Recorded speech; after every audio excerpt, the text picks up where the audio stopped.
Hello, my friends. So, today for our read aloud, we are going to be reading the book A Terrible Thing Happened.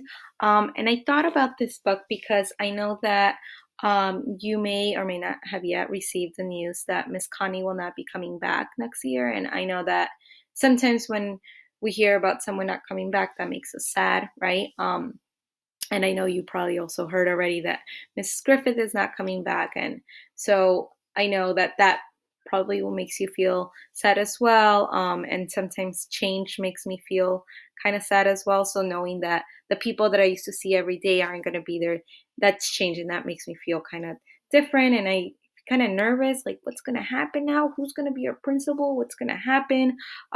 Who's going to come in and be Miss Connie, right? So I wanted to read this book to you because I know that it may sound like it's something really, really terrible, and it is something that's really sad. But I love this book so much because it gives us an idea of what we can do when something that feels terrible that has happened to us, what we can do when things like that happen. Okay, so let's listen and see what this friend does in the story. A terrible thing happened.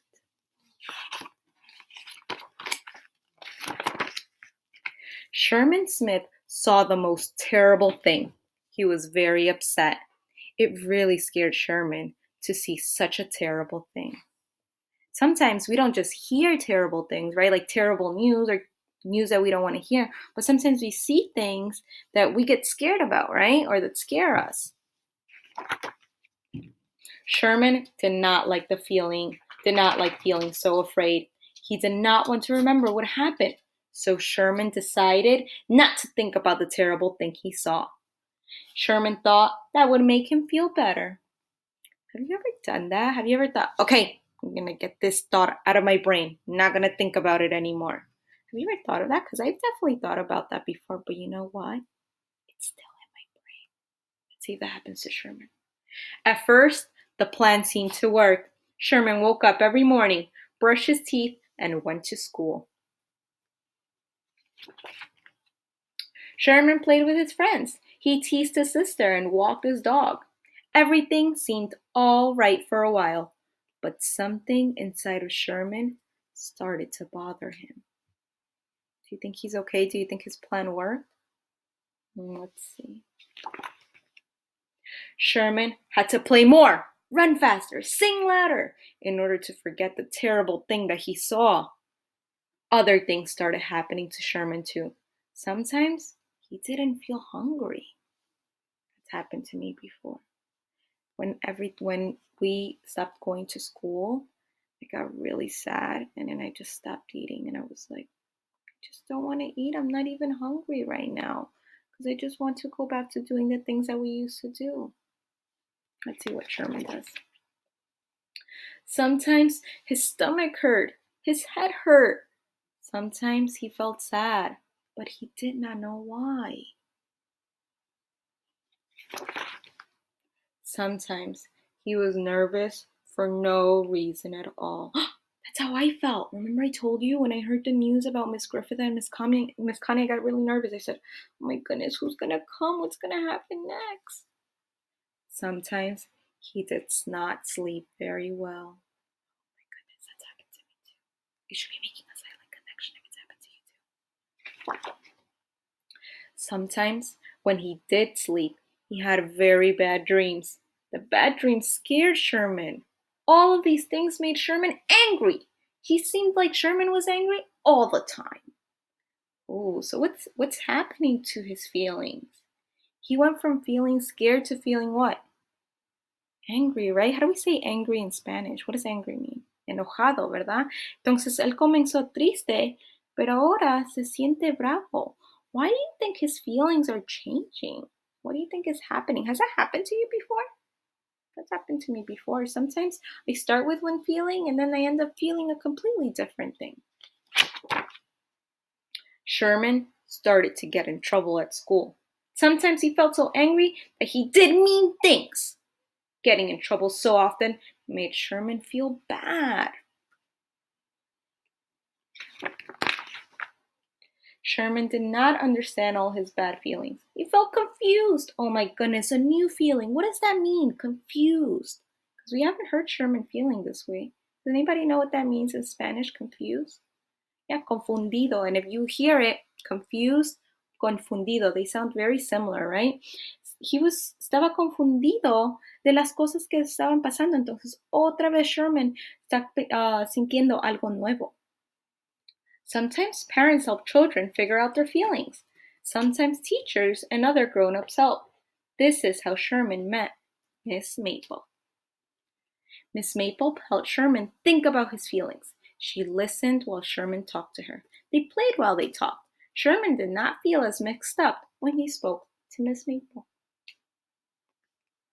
So maybe let's put this in our brain. Maybe something we can do when we feel sad or angry or nervous is maybe talking to an adult. Because you know what? I don't have a Miss Maple in my house. Do you have a Miss Maple in your house? No, right? But you know what? There are adults in my house. So I'm going to put this in my brain. You should put it in your brain too. When I feel nervous or sad or confused, maybe I should talk to an adult. Once, when Sherman and Miss Maple were coloring, she told him to draw a picture of how he felt when he was angry. This seemed like a strange thing to draw, but Sherman did it. After that, Sherman drew lots of pictures of pain in his stomach, pictures of bad dreams he had, pictures of the fear he felt. Oh my, is this another? I'm going to put this in my brain. So maybe when we feel like we had a bad dream or we feel scared or we have pain in our tummy, we can draw a picture because that's sometimes easier than talking, right? I'm going to put that in my brain. And last, pictures of terrible things he saw. Sherman and Miss Maple talked about the pictures. He asked if the terrible thing he saw was his fault. Sherman said he worried a lot about that. No, Miss Maple told Sherman, it's not your fault. Oh my goodness.